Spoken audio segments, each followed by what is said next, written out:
कंगना, अभी हाल ही में किच्चा सुदीप जो कन्नड़ के बहुत बड़े सुपरस्टार हैं, उन्होंने हिंदी फिल्म उन्होंने कमेंट किया था कि साउथ की फिल्में अब टेक ओवर कर रही हैं, बहुत चल रही हैं, और हिंदी एक नेशनल लैंग्वेज नहीं है, जिस पे अजय देवगन ने कमेंट किया था। बहुत बड़ी कंट्रोवर्सी हो गई उस पर, पॉलिटिकल मामला भी हो गया। इस पर आप क्या इस कंट्रोवर्सी को किस तरह से देखती हैं, और हिंदी और साउथ का जो एक झगड़ा निर्माण हो रहा है, एक विवाद हो गया, उसको किस तरह से देखती हैं आप?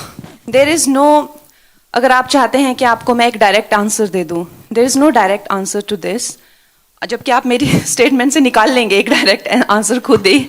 But if you can give me 2 minutes, then I can give you my thoughts on this subject.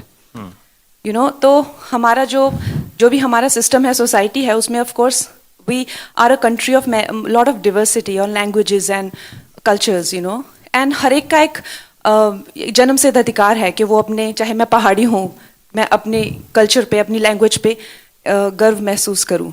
लेकिन हमारा जैसे देश है, to make it one unit, हमें कोई तो थ्रेड चाहिए ना, to run through it, right. अगर हमें कॉन्स्टिट्यूशन को कहा जाए, अगर हमें कॉन्स्टिट्यूशन का सम्मान करना है, तो जब इन लोगों ने बनाई तो हिंदी को राष्ट्रभाषा बनाया।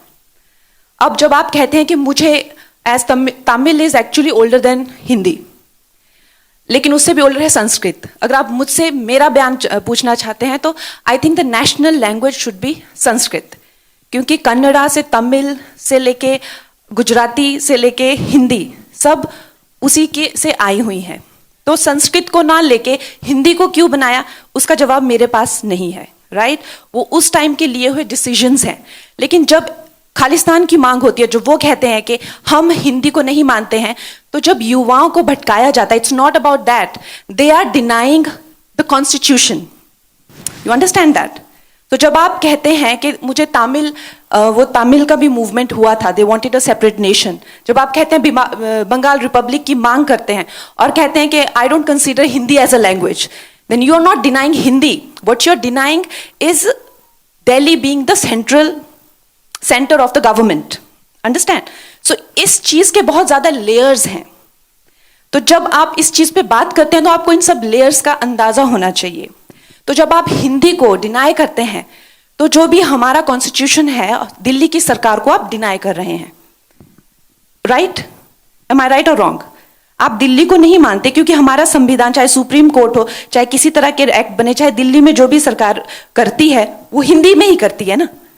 अगर आप चाहे देश भी घूमते हैं, चाहे बाहर भी जाते हैं, जर्मन हो गई या स्पेनिश हो गए, फ्रेंच हो गए, they are very proud about their language. लेकिन no matter how dark the colonial history is, fortunately or unfortunately, English has become that link. Today, even within the country, we are using English as the link to communicate. Should that be the link, or should Hindi or Sanskrit be that link, or Tamil? We have to decide that. We have to take that call. So keeping all these in mind, a decisive call should be taken. As of now, Hindi संविधान में हिंदी राष्ट्रभाषा है। तो जो अजय देवगन जी ने कहा कि हिंदी राष्ट्रभाषा है, तो उन्होंने वो गलत नहीं कहा। अगर आप मेरी पूरी बात का निचोड़ सिर्फ यही सुनेंगे, तो वो आपकी कमी है। लेकिन अगर कोई ये कहता है कि Kannada is older than Hindi and so is Tamil, तो वो भी गलत नहीं कह रहे हैं। अगर मेरे हाथ में होगा, तो I think Sanskrit is the legitimate language, जिसके से जर्मन भी आई हुई है, इंग्लिश, फ्रेंच, सब संस्कृत से स्टेम आउट हुए हैं। Why don't we have Sanskrit as the national language? Why it is not mandatory in schools? I don't know that. Okay.